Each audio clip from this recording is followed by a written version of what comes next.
Hello and warm greetings. Welcome to the Analyst by Vajiram and Ravi, where we would try to comprehensively analyze 7 articles in 2 different sections. In the analysis part, we'll first have a discussion with respect to the low participation of women in the higher judiciary in India and the measures needed to bridge this gender gap. Then, in the second article, we'll have a discussion with respect to the silent pandemic of road accidents and the robust measures needed to enhance the road safety in the country. Then, in the simplified section, we'll have a look at 5 different articles from a special perspective of UPSC prelims 2025 along with the validation. So stay tuned.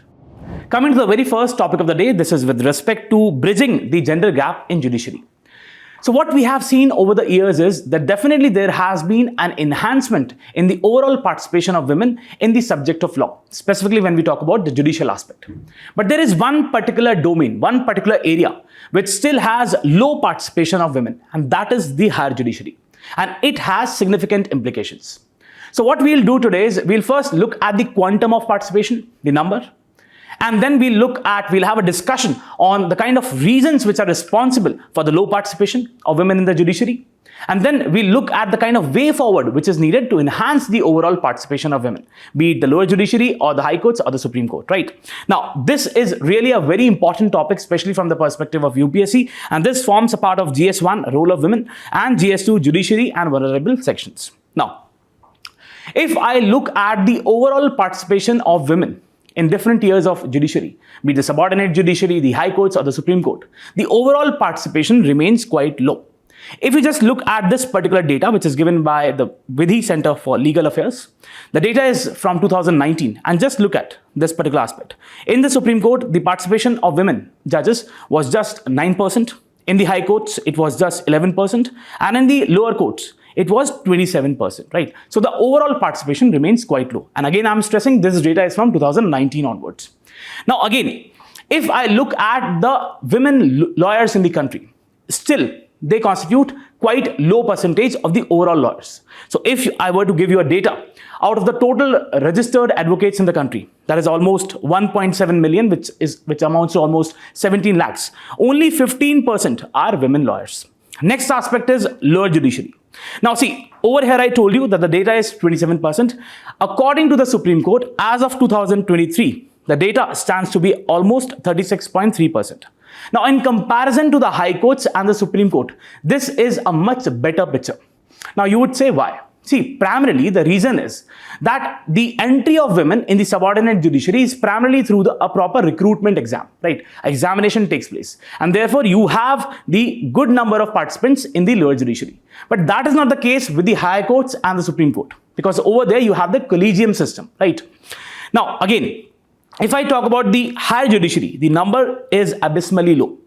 In this particular article, and here one more aspect which I want to emphasize is, many a times, different aspirants come and pose this question that how to basically extract the information from the articles. So just look at this particular article. Now this article provides very good data, quite latest data, and this is how you can source that particular data from the article itself. Now just look at this. What it says is that the share of women in the high courts is only 14.27%, right? 109 out of 764.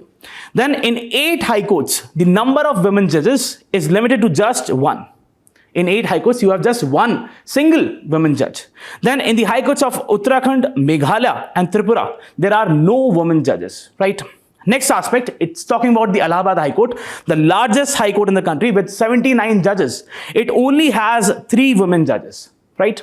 Now look at this. What it says, that this is not only the aspect. The other aspect is that the appointment of women judges is taking later than that of men.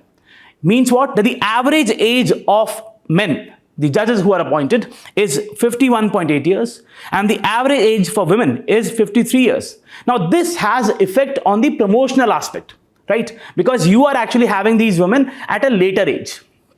Next aspect is what you need to understand, that only Gujarat High Court has a woman Chief Justice.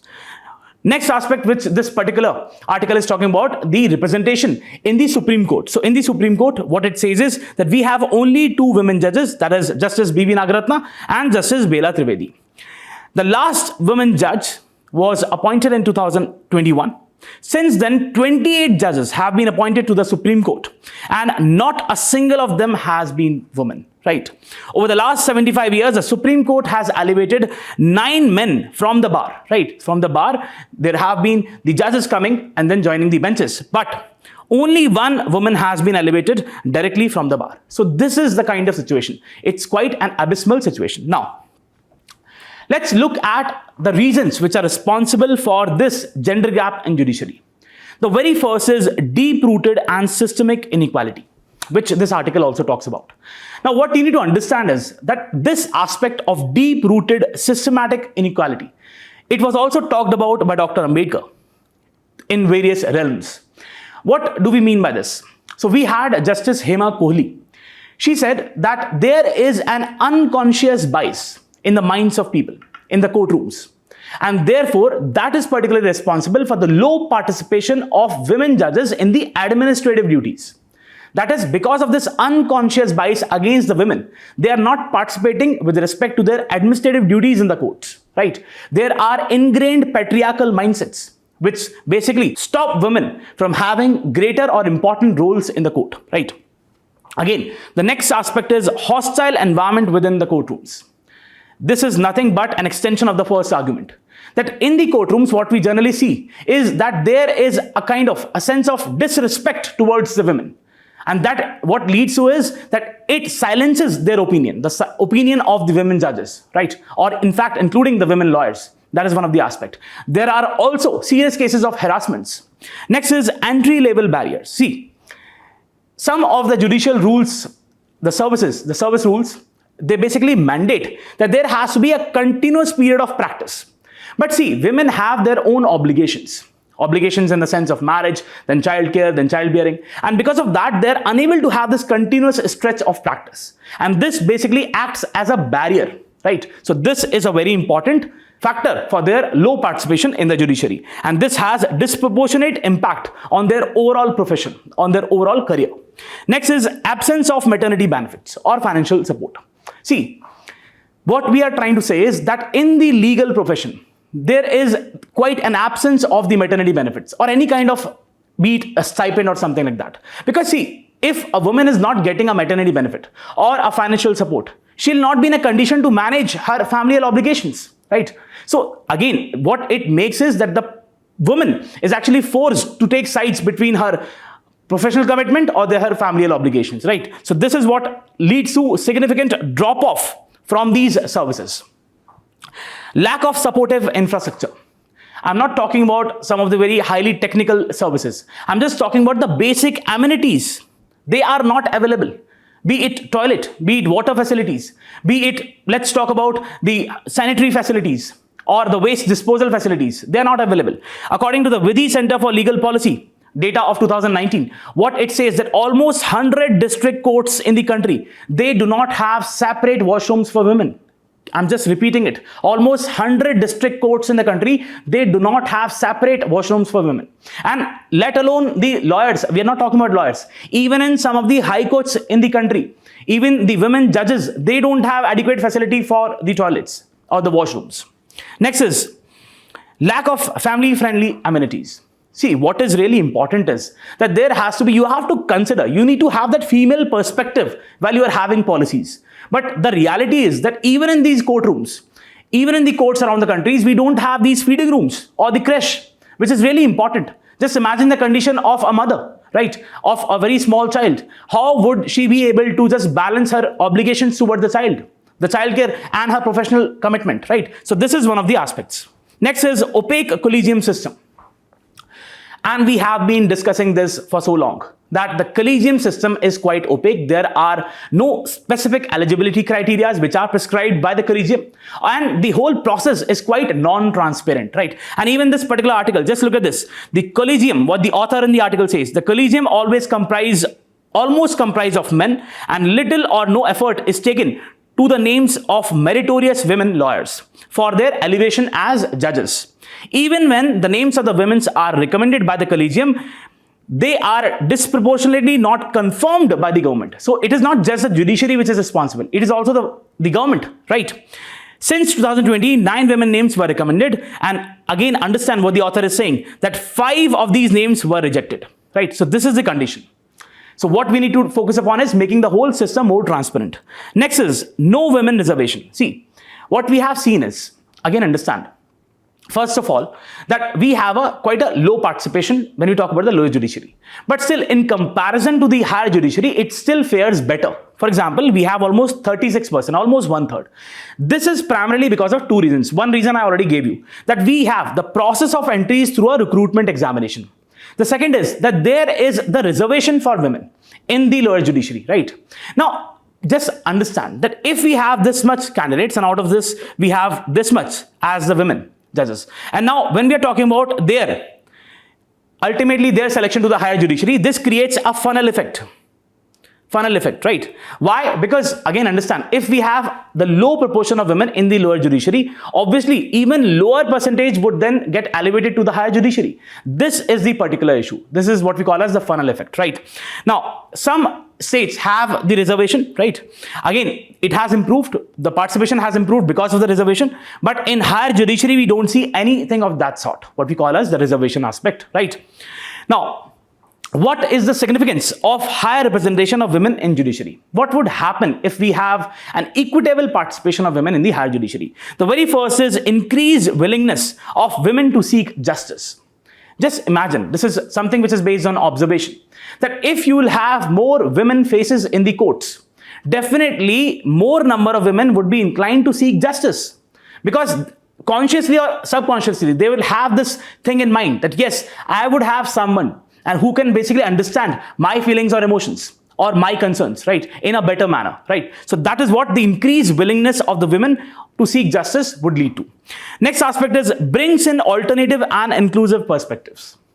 The more diverse the bench is, be it when we talk about the gender, be it from different areas, that would lead to more inclusive perspectives, diverse perspectives, and that would add to the viewpoints in the overall judiciary. Next is enriches the jurisprudence.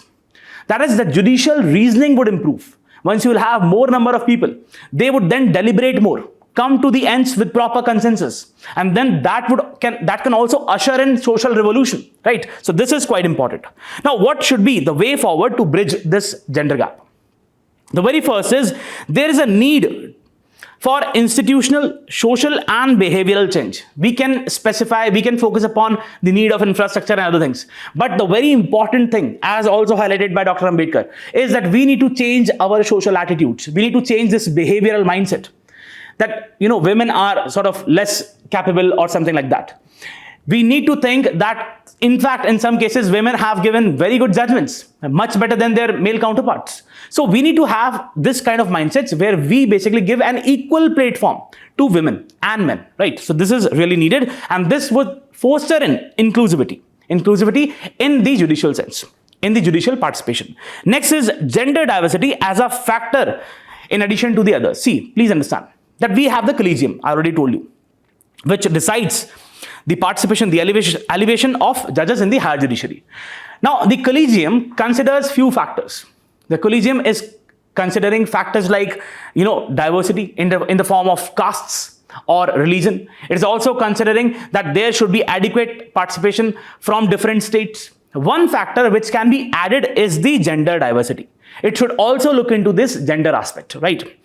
Collegium should come up with clear criteria and transparency. That is, we have been talking for so many years that the collegium should be more transparent. Its working should come out in the public, right? So this is really needed.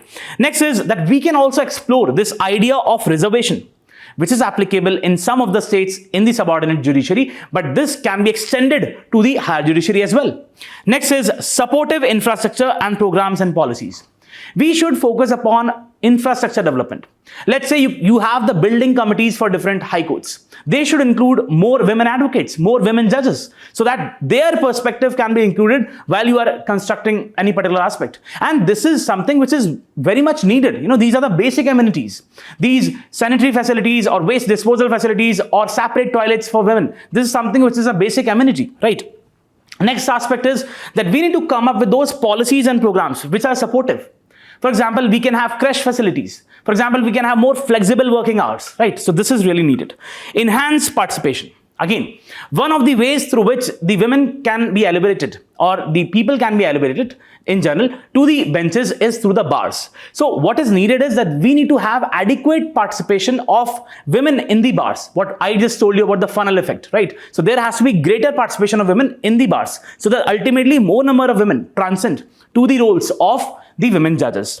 Next is advocacy and information, education and communication campaigns. This is really important.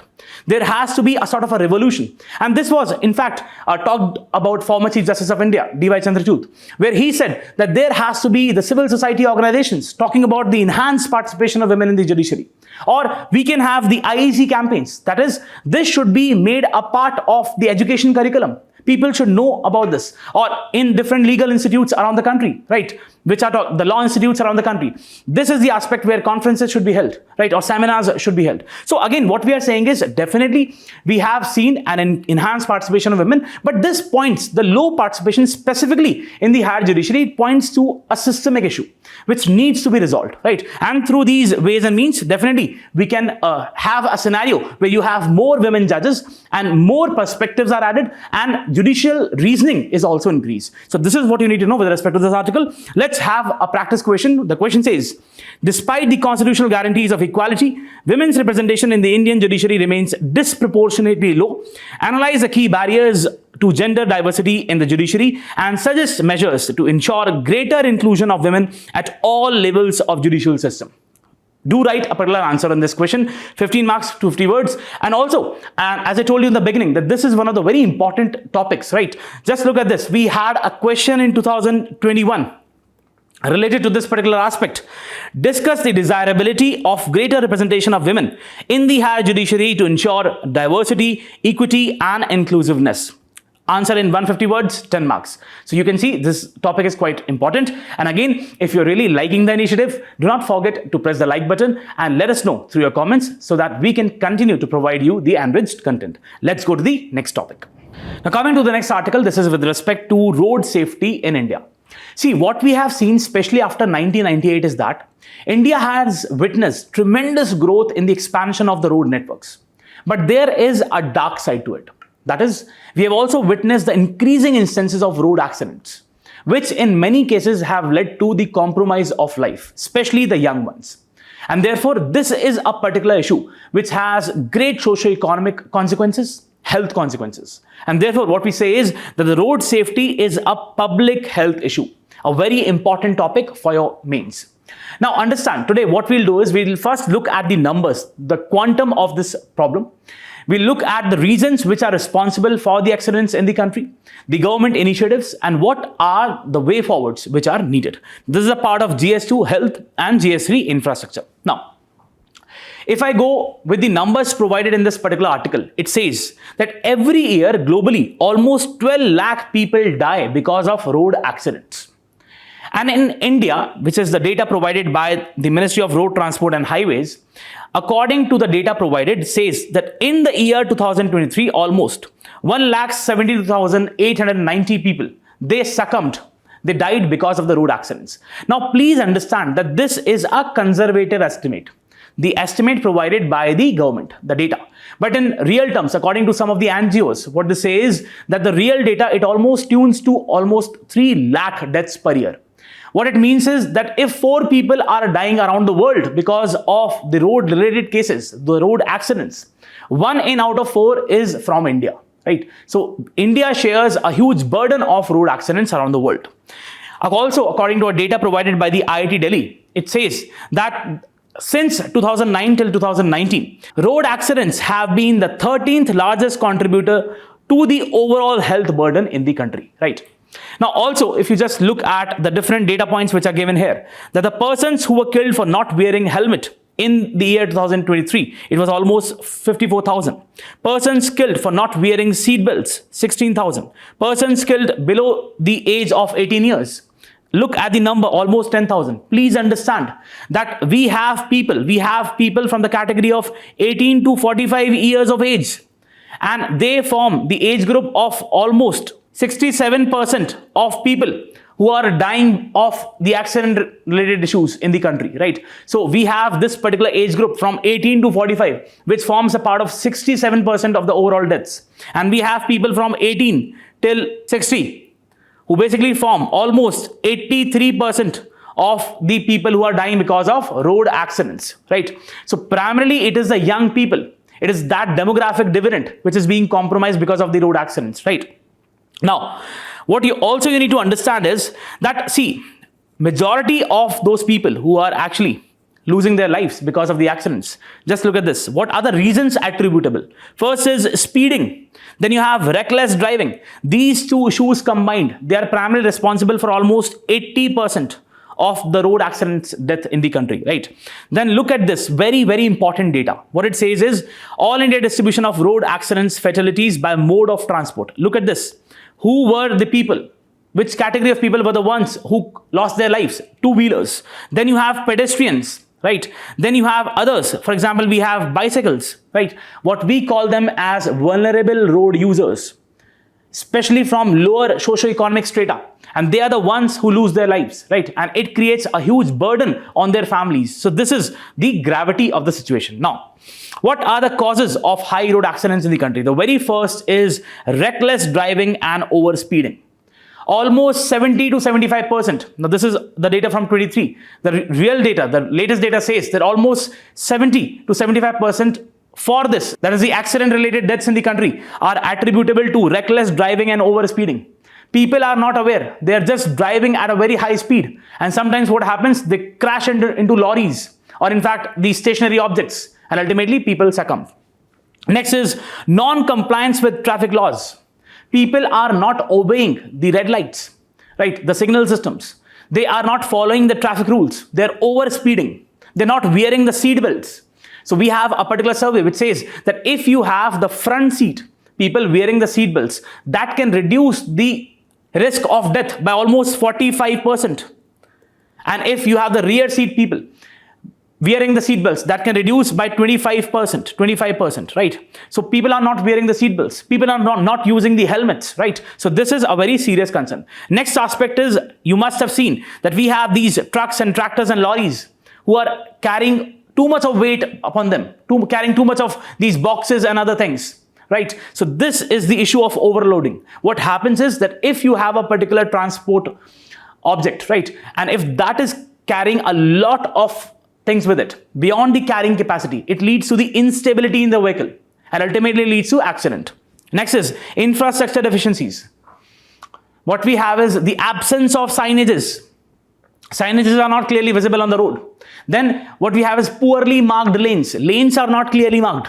Then there are also the issues of potholes. Then there are issues of insufficient lighting. Again, see, there has to be proper lighting on the road, because if lighting is not there, definitely it can lead to accident. Then is lack of robust monitoring. See, what we are saying is that we do not have proper data. As I told you, that this estimate of 1,72,890, this is a conservative estimate. The real data tunes to almost 3 lakhs deaths per year, right?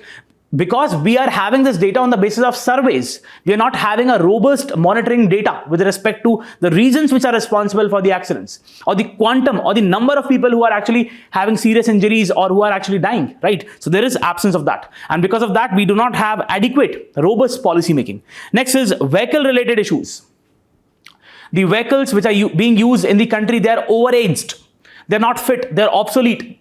They do not have adequate safety parameters. You must have known about this global NCAP, Global New Car Assessment Program, right? Now, this is basically from a particular there's a registered charity. Now, you tell me the name of that particular charity, which comes out with the global NCAP ratings for every vehicles. Most of the vehicles in India, they do not adhere to, or they do not fall into that particular standard which global NCAP provides for, right? So this is something quite serious. We have substandard engineering and technology being used in the vehicles. The quality of the covering which is used in the cars in India, it's not good, right? Next is lack of awareness. People are not really aware, or even if they're aware, they're taking it very lightly. For example, there was a survey held and people were asked that why don't you wear a seatbelt? So they said that it's not really important, right? It's not really necessary. So that is the kind of perception which people have, because there is inadequate information, education and communication campaigns. See, definitely Ministry of Road Transport and Highways is carrying out a lot of campaigns, be it through print media, the electronic media, the social media. But still, people are not willing to follow this particular aspect. Now, what is the impact of road accidents in the country? The most important impact is that it leads to irreversible injuries and disabilities. You must have seen that there are people who have grievous injuries because of these accidents. Sometimes they have serious brain injuries or spinal cord injuries. Sometimes they also have this issue of amputation. Their legs are cut off, their hands are cut off. So that is something which is a very, it prolongs, or it has an effect on the whole of their lives, right? Again, you need to understand that road accidents in the country, they are primarily responsible for, they are the most important reason for disability adjusted life years, which is given by the WHO. Do read about it, DLYs. It is the primary reason, especially for the age group of 15 to 29, primary reason. Next, we have psychological trauma and stress. Whenever you have people basically in an accident, so they suffer from this anxiety, depression, post-traumatic stress disorder, PTSD, and this affects their overall well-being, right? Mental well-being. Social, then we have loss of loved ones. Now, this is something which is quite devastating, irreversible loss for the particular family. And again, understand what I told you, that we have primarily these people, pedestrians, bicycle and two-wheelers, who are the ones who lose their life, and they belong to the lower socio-economic strata. Sometimes they're the sole breadwinner of the family. And ultimately what happens is that once their life is lost, you don't have people in the family who can earn, right? So it ultimately leads to more of poverty, right? Apart from the emotional stress and loss, we have the other aspects also. Next is social inequality and exclusion. That is what I'm talking about. We have these majority, almost 80% of the people who are actually compromising their lives because of the road accidents. They are pedestrians, cyclists, or riders of two-wheelers. So we need to actually look at this aspect, right? Let's say you have a BMW who is crashing into a particular person who is walking on the pedestrian. The BMW won't have any effect, but that person's life would be compromised. So this is one of the very serious aspects. Loss of productivity and income.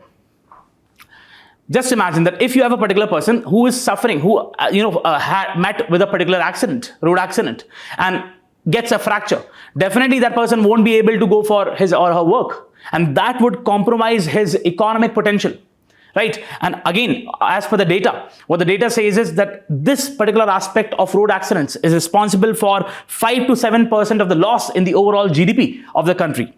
Next is high health and legal costs. Let's say a person has suffered grievous injuries. So he or she needs to have a lot of money.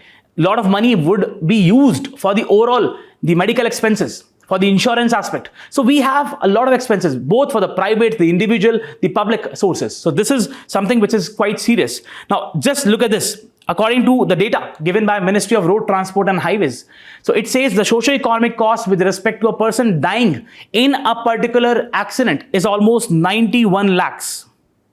Now this data is from 2018. And a person suffering grievous injuries, it's almost 4 to 5 lakhs. There is a cost which the whole scenario suffers from. Just look at this. We have the total cost, property damage cost of 2,088 crores, administrative costs almost 1,264 crores, right? So this is the particular aspect. Now, what have been the different initiatives which have been taken to basically enhance the overall road safety? You must have heard about the Brasilia Declaration of the Road Safety of 2015, which basically tries to implement the Sustainable Development Goal 3.6, which aims to basically reduce or halve the total number of injuries and the death by 2030. Next, the UN General Assembly, United Nations General Assembly has basically declared this particular decade from 2001 till 2030 as the decade of action for road safety. Quite important. Then we have the International Road Assessment Program. Again, it's a registered charity which focuses upon enhancing the road safety. Now, in India, what is really important is to know is that we had the constitution of a very important committee, and this is the Sundar Committee on Road Safety. It basically gave a lot of recommendations. For example, the constitution of National Road Safety and Transport Management Bodies, right? Then we have state Road Safety and Transport Management Body, then board, sorry. Then we have the National Road Safety Policy. Then national database must be there so that it has the adequate capacity to monitor and collect the data, which can be then used for the policy making aspect. Then there has to be the constitution of dedicated highway police. The issue is that we do not have the adequate traffic personnel who can basically enforce the mechanisms, right? This is really important. On the basis of the recommendations of the Sundar Committee, the government came up with the National Road Safety Policy of 2010, which focuses upon certain areas, right? For example, promoting awareness. Then we have establishing road safety information database, enforcement of safety laws, encouraging safer road infrastructure. Next, we have Motor Vehicles Amendment Act of 2019. Now, what primarily it does is, it does three things. The very first is it increases the penalties for the traffic violations. Then it also asks for the creation of the Road Safety Fund. Then it also asks for the creation of National Road Safety Board on the lines of the recommendations of Sundar Committee, right? Which can basically propose the guidelines or the policies or the plans for enhancing the overall road safety. Then what steps were taken by the Supreme Court? So Supreme Court basically constituted a 3-membered committee under the chairmanship of Justice K.S. Radhakrishnan. Now, this committee was basically given a task to come out with those policies and actions, to recommend those policies and actions so as to curb this menace of drinking and driving, right?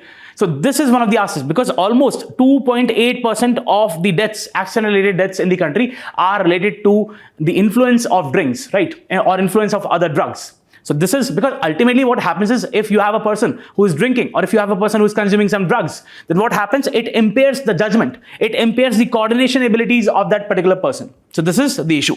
Then we have the Supreme Court in 2017. It basically gave the directives that there has to be the constitution of State Road Safety Council in different states. There has to be the constitution of Road Safety Fund in different states. Road safety education must be made a part of the curriculum. So these are the very important recommendations, or what you can say, the directives given by the Supreme Court. Now, what should be the way forward?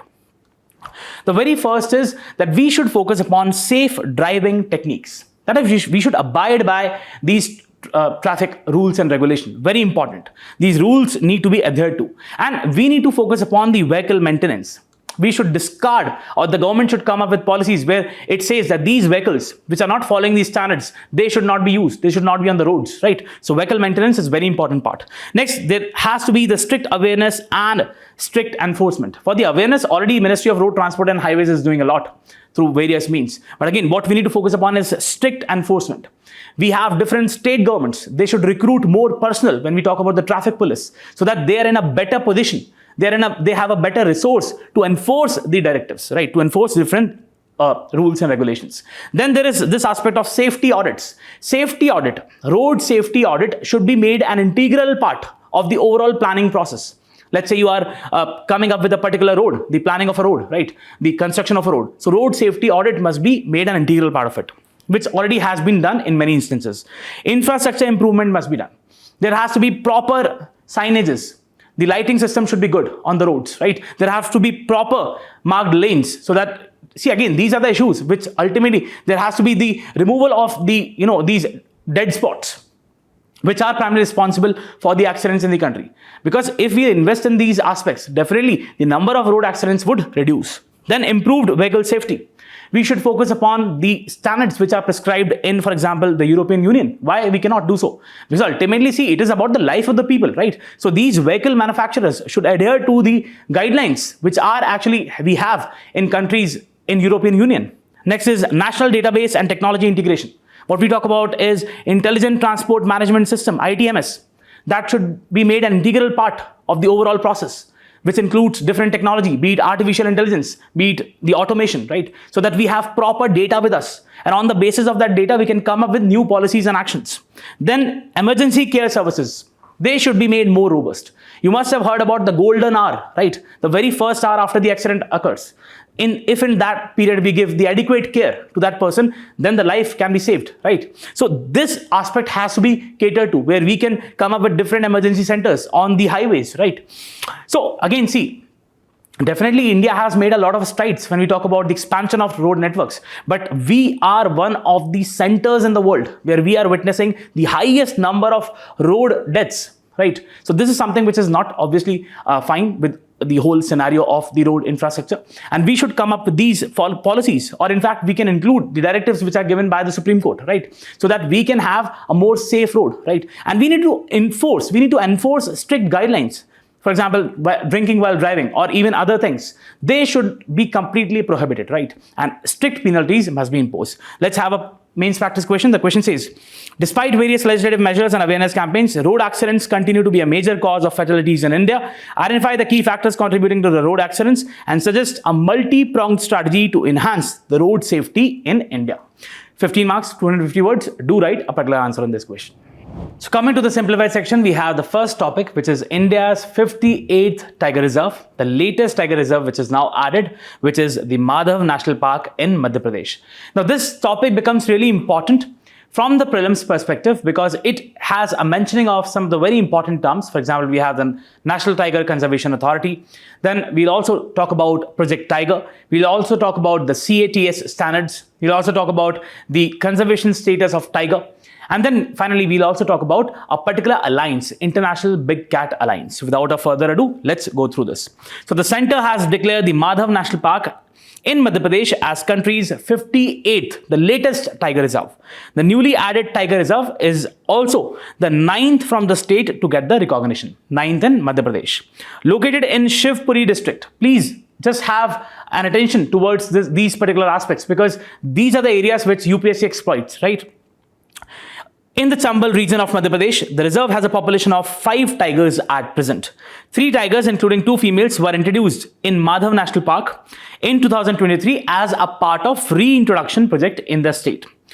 Now, PM has tweeted and he has said that this is an amazing news for wildlife lovers. India is blessed with wildlife diversity and a culture that celebrates wildlife. We will always be at the forefront of protecting the animals and contributing a sustainable planet, right?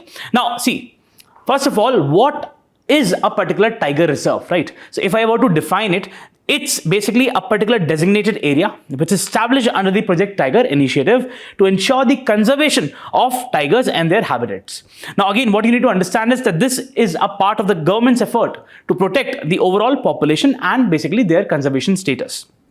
Now, tiger reserves, they consist of extensive areas of land that include both a core zone and then also a buffer zone. What can be the core zone? So the core zone can consist of a national park or a sanctuary, providing for strict protections for wildlife. And in contrast, in the buffer zone, you have a mix of forested and non-forested land and other activities are also allowed. Now, presently, apart from this 58th edition, we have 57 tiger reserves. Now you need to tell me in the comment section which was the 57th tiger reserve, right? And a particular hint is that it is also in the state of Madhya Pradesh. Spread across almost 82,000 square kilometers, the total number of tiger reserves, including the cumulative aerial expanse of these tiger reserves, it amounts to almost 82,000 square kilometers, accounting for 2.3% of India's geographical area, as per National Tiger Conservation Authority. Now, what is National Tiger Conservation Authority? Now, NTCA is a statutory body, can be asked in the prelims. Please pay attention. Under the Ministry of Environment, Forest and Climate Change and was constituted under the provisions of the Wildlife Protection Act of 1972 for strengthening the tiger conservation as per powers and functions assigned to it under the particular act, which is the Wildlife Protection Act of 1972. The NTCA conducts the All India Tiger Estimation to track the big cats number, usually in the cycles of 4 years. So who conducts this particular survey? It is the NTCA. As per the 5th cycle summary of 22, the report of 22, India has a minimum of 3,167 tigers and is home to more than 70% of the world's wild tiger population. Please do pay attention on these data points because that is where the UPSC can form a particular statement. Now, what is the process of creating a tiger reserve? So initially what happens is that you have the state government which identifies a particular area, suitable area for the tiger reserve. Then and it is on the basis of certain factors. For example, does it have the viable tiger population or not? Then ecological assessments are done, which includes the study on the prey base, whether adequate prey base is available or not, vegetation, the area's potential to support tiger. Then the state prepares a particular report that basically includes different maps, ecological studies, management plans, and then this particular report is then submitted to the National Tiger Conservation Authority, which reviews this particular proposal by the state and then approves it before before forwarding it to the Union Ministry for Environment, Forest and Climate Change. Now, once this process is complete, the state government issues the preliminary notification. Not the final notification, but the preliminary notification under the Wildlife Protection Act of 72, declaring a particular area as a tiger reserve. After addressing any objections, let's say the Union Ministry or the NTCA says that please rectify these things. After addressing the objections or proposed modifications, the state finally issues under the Wildlife Protection Act this particular area as a tiger reserve. Notably, what the particular act says, the Wildlife Protection Act, once the notification comes into force, no state government shall denotify. It cannot denotify a particular tiger reserve on its own, except in public interest with the approval of Tiger Conservation Authority, National Tiger Conservation Authority, and the National Board for Wildlife. Do remember, it doesn't have the power to denotify a particular tiger reserve. The Project Tiger, now let's talk about Project Tiger. It's a centrally sponsored scheme. Always know that. And it was in 1973 when the government came up with this particular Project Tiger to promote the conservation of tiger. Now, at that particular time, India's tiger population was rapidly dwindling. According to the reports, there were almost 40,000 tigers at the time of independence, right? But soon they were reduced to below 2,000 by 1970 because of their hunting and poaching, right? So to tackle this problem of hunting and poaching of not just tigers but also other animals and birds, the Prime Minister at that time, the former Prime Minister Indira Gandhi, she promulgated the Wildlife Protection Act in 1972. A year later, the task force urged the government that they should come up with a chain of reserves which are dedicated to the tiger preservation. So the government unveiled the Project Tiger, launched at the Jim Corbett National Park. Please remember, important point. The program was initially started in 9 tiger reserves of different states such as Assam, Bihar, Karnataka and others. Now, what is the conservation status of tiger? So IUCN status of tiger is endangered and is protected under Schedule 1 of the Wildlife Protection Act. India has been actively collaborating with neighboring countries. For example, we have a transboundary collaboration with countries like Bangladesh. Now, what is Conservation Assured Tiger Standards, CATS accreditation? Now, this is an international accreditation. It has been already asked in prelims, so very important, that assesses the management techniques in tiger reserves to make sure that they adhere to strict conservation guidelines. So it is basically an accreditation mechanism for whom? The tiger reserves, that they should adhere to certain guidelines and standards. International Big Cats Alliance, very important Indian initiative, was launched by Indian Prime Minister Narendra Modi in 23 to promote the protection of 7 big cats, not just restricted to tiger. What are these 7 big cats? Tiger, leopard, snow leopard, lion, cheetah, puma and jaguar. During a program honoring the 50 years of Project Tiger, the alliance seeks to establish contact with spectrum of countries. It's trying to basically have a kind of international collaboration, right, that surround these large cats. The IBC aims to increase international collaboration and conservation efforts for these untamed inhabitants. So very important topic. There can be a possible question. There can be a probable question in the prelims. So do pay attention. Let's go to the other topic. So coming to the next topic, this is with respect to a very important regulatory body, which is Directorate General of Civil Aviation. So what has happened is that a particular woman, a senior citizen, she basically fell at the Delhi airport, and primarily because she was not given the wheelchair at the appropriate time by the Air India. So the DGCA has sought a detailed explanation from Air India. So DGCA becomes quite important. Now, what is DGCA? It is the regulatory body in the field of civil aviation. It is an attached office under the Ministry of Civil Aviation, responsible for the regulation of air transport services, and also it enforces civil air regulations. It also coordinates with all the regulatory functions with that of International Civil Aviation Organization. Very important body, ICAO, to read about it. Headquarters are in New Delhi. What are the different functions? The very first is to ensure the safety of passengers, as it has done in this particular case, and the crew members on all flights. Then it also conducts regular safety inspections of airlines, and again to see whether they are meeting with the correct standards or not. It also investigates any kind of incidents or accidents which take place within the Indian airspace and takes appropriate action. In addition to the security aspect, DGCA also plays a very important role when we talk about the growth and development of Indian aviation sector, right? And it closely works with different airlines, airline operators to promote the industrial growth. The DGCA also plays a crucial role in developing new airports and modernizing the existing facilities. Then it also is responsible for regulation of air traffic and works closely with the Airports Authority of India, AAI, right? so as to make sure that the whole process is carried out very efficiently. It is a key role. It plays a very key role in developing the new air traffic control system and technologies, and so as to improve the overall efficiency. It is also responsible for issuing the licenses and certification to pilots, aircraft maintenance engineers, and other aviation personnel. So a very high powered body, and therefore can be really important for your prelims. Please just have a reading, can be important. Let's go to the other topic. So coming to the next topic, this is with respect to the appointment of ad hoc judges in the High Court. So you must be aware that before around a month, the Supreme Court actually cleared the process for appointment of ad hoc judges in the High Courts so as to reduce the pendency of the cases, right? We all know that there is this very serious concern of the pendency of cases. Now, again, what the government is saying that it is yet to receive the notices from the different high courts for the appointment of a particular retired judge as the ad hoc judge, right? So this is what the article is talking about. So over a month after the Supreme Court cleared the decks to appoint the ad hoc judges in the High Court to deal with the rising pendency of the cases, the government is yet to receive proposals from respective high courts naming the candidates. Considering a backlog of over 18 lakh criminal cases, the Supreme Court on January 30 allowed the high courts to appoint the ad hoc judges not exceeding 10% of the court's total sanction strength. Do remember, so a cap has been there, it is 10%. Article 224 capital A of the Constitution allows the appointment of retired judges as ad hoc judges in the high courts to help deal with the pendency.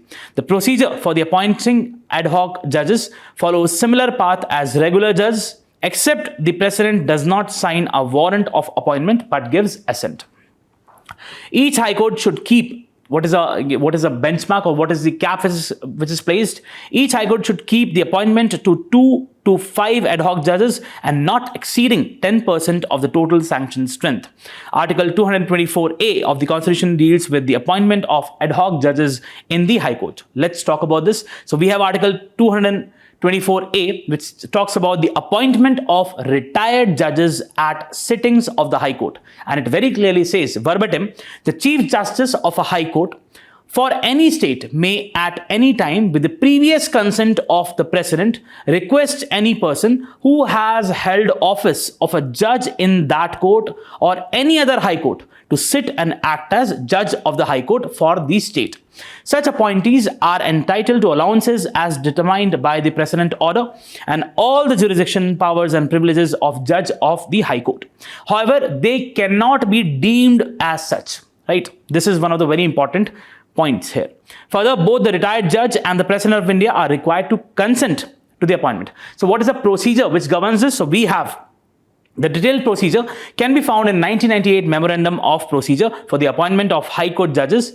Now this, what it states is that the MOP, that we have the retired judge. Now this, he has to be consented. His consent is required to the appointment, and the Chief Justice must then forward the name to the state's chief minister. Then what the CM would do is, the CM would then pass the recommendation to the Union Law Minister, who would then consult the Chief Justice of India before forwarding the recommendation to the Prime Minister, who would then forward it to the President of the country, right? Now again, in a very important case of 2021, the Lok Prahari versus Union of India, the Supreme Court very clearly said that when we are talking about the consultation aspect, has to be routed through the collegium of the Supreme Court. Now, what is this collegium? This collegium includes the Chief Justice of India and the 2 senior most judges of the Supreme Court. So, the Supreme Court, through this particular verdict, has made this sort of mandatory that it has to be routed through the collegium, and the collegium is the body which would ultimately take the decision. The court also provided the guideline for when this appointment process can be initiated. When have the ad hoc judges been appointed in the past? So, we have only 3 instances of the appointment of ad hoc judges, and therefore even the Supreme Court said that this particular aspect is a dormant provision, Article 224A. The appointment of Justice Suraj Bhan to Madhya Pradesh High Court in 1972, the appointment of Justice P. Venugopal to the Madras High Court in 1982, the appointment of Justice O.P. Srivastav to the Allahabad High Court in 2007. Again, there are no recorded instances of ad hoc judges being appointed since 2021 decision. This is what you need to know. Possibly a question can be asked in the prelims. So let's go to the other topic. So coming to the next topic, this is with respect to a very important institution, which is the Directorate of Enforcement, or generally what we call as the Enforcement Directorate. And this is a body which has been functioning quite efficiently in the last few years. So in this particular article, what it is trying to say is that the Enforcement Directorate has facilitated the restitution of assets worth 13.58 crores to the victims of money laundering and the rightful claimants in the fake imports case involving illegal overseas remittance of almost 3,200 crores. So again, this become very clear that you have the ED which primarily deals with the money laundering aspect. See, we have ED which primarily deals with three laws. We have the first, Prevention of Money Laundering Act. Then we have the second, the Foreign Exchange Regulation Act, and then we have got the third, Fugitive Economic Offenders Act. So with respect to the enforcement of these three laws, we have the Enforcement Directorate.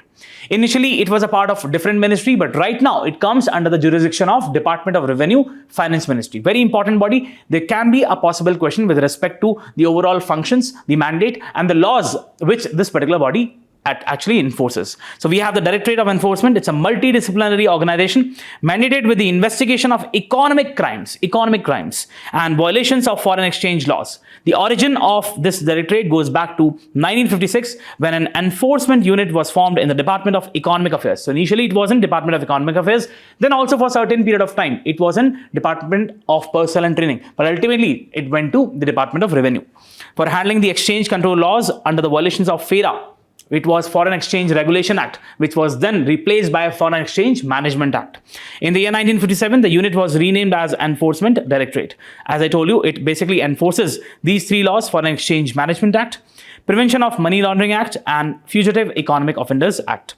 Whenever any offence is registered by a local police station which has generated the proceeds of the crime over and above 1 crore, the investigation officer forwards the details to the ED. Alternatively, if the offence comes under the knowledge of the central agency, they can then call for the FIR. So let's say you have a particular investigation officer in a state who is basically looking into that particular crime and comes to the view that the proceeds of the crime are more than 1 crore, right? So definitely that particular investigation officer can transfer the case to the ED. Alternatively, if the agency comes to know through its own, then definitely it can call for the FIR.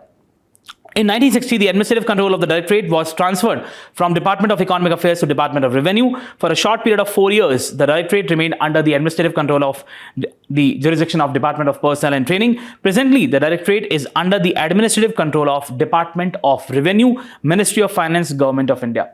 Very important. One more addition which I would like to make here is, see, we have a selection committee for the Director of Enforcement, right? And you should know which all people comprise this selection committee. So we have the Central Vigilance Commissioner plus 2 Vigilance Commissioners, right?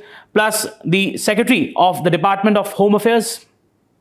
Then we have Secretary to the Department of Personnel and Training. And then we have Secretary to the Department of Revenue. So we have 6-membered committee who basically recommends the name to the government with respect to the Director of Enforcement. Do remember, quite an important. Let's go to the other article. So coming to the last article of the day, this is with respect to a very serious issue which the tribals are facing. So see, we have this particular tiger reserve in Odisha, Satkosia Tiger Reserve. Now this particular area was actually notified as a tiger reserve, and subsequent plans were then initiated by the government in Odisha for the reintroduction of tigers. But what happened was that the inhabitants, the indigenous inhabitants of this particular place, the tribals, they were made to shift to different locations. So that is a concern being faced by the tribals. So what the article says is, in 2023, we were forced, this is what the tribals are saying, we were forced to leave the Tuluka because we were told that tigers would come to Satkosia forest. The government wants our land for tigers, as if we no longer belong to the places of our birth. Wildlife conservationists and forest officials justify our displacement, advocating the tiger's right over ours. So here you can see that you have one of the aspects, you can say that it is the obligation of the government to enhance the overall conservation of different wildlife, right? On the other, you have the individual rights, especially the rights of the tribals. So both are at conflict. The Satkosia Tiger Reserve is one of the 58 tiger reserves managed by the NTCA. However, it is one of the 4 notified reserves that do not have a single tiger. So we have 4 tiger reserves in the country that do not have single tiger. It is one of them. In 2017, a total of 78 families from Raigada village were paid to shift out of this particular area to prepare for the arrival of 2 tigers from Madhya Pradesh. Though this project failed, one tiger died in a poacher's trap and the other was sent back, right? So ultimately this project failed. The Odisha government is keen on resuming its tiger reintroduction plan. The Satkosia Gods Sanctuary and the Baiselpalli Sanctuary, established in 1976 and 1981, were combined in 2007 to form the Satkosia Tiger Reserve. Do remember, so these are the two areas, the Satkosia Gods Sanctuary and the Baiselpalli Sanctuary. They were merged to form the Satkosia Tiger Reserve. Covering almost 1,136 square kilometers, Satkosia is designated as a Ramsar site. Very important information for the prelims. So it is also designated as a Ramsar site. A wetland classified as being of international importance, is home to over 400 plant species, 38 species of mammals, 27 species of reptiles. You need not to memorize this, but just know that it's a Ramsar site as well. And these two areas, we have the Satkosia Gods Sanctuary and the Baiselpalli Sanctuary. They basically comprise of the Satkosia Tiger Reserve, right? So again, let's read more about it. So we look at this map. So we have Odisha, the state of Odisha, and then we have the Satkosia Tiger Reserve over here. Very important factual points, but can be asked in the prelims. It is located in the heartland of Odisha and spread over 4 districts of Angul, Cuttack, Baudh and Nayagarh. It comprises of 2 adjoining sanctuaries, namely Baiselpalli and Satkosia God Sanctuary. The reserve has an area of almost 963 square kilometers. Again, the area is this, because if you combine, so area turns to be almost 1,136 square kilometers. Satkosia is a meeting point, very important point, of 2 biogeographic regions, the Deccan Plateau and Eastern Ghats. So we have 2 regions which actually meet up at this particular Tiger Reserve. The terrain is hilly with moderate to steep slopes and narrow valleys. The river Mahanadi flows through the particular Tiger Reserve. The average elevation it varies between 37 meters to 932 meter, with the lowest point being at Katrang and the highest point being at Sonakhania, right? Vegetation, the forest vegetation comprises of North Indian tropical moist deciduous forest. So it is tropical moist deciduous forest and moist peninsula low level sul. Flora, the main tree species is being sul, which grows in the gregarious formations. Other associates are asan, daura, bamboo and seemal. Then we have fauna, the reserve. This is very, see again, this was also in the news because there was the captive breeding of the sambar deer in the Satkosia Tiger Reserve. Very important. Do remember. So there was the captive breeding of sambar deer in Satkosia Tiger Reserve. The reserve has a low population of tiger, leopard, elephant, spotted deer, sambar, chausinga, barking deer, bison and others. It is a natural habitat of 2 endangered species, the freshwater crocodile and gharial, right? So this is the information which you need to know. Just skim through it and can be probably important for your prelims. So that is it for today. I hope you really enjoyed the session. If you did so, please let us know through your likes and comments. All the very best. Thank you.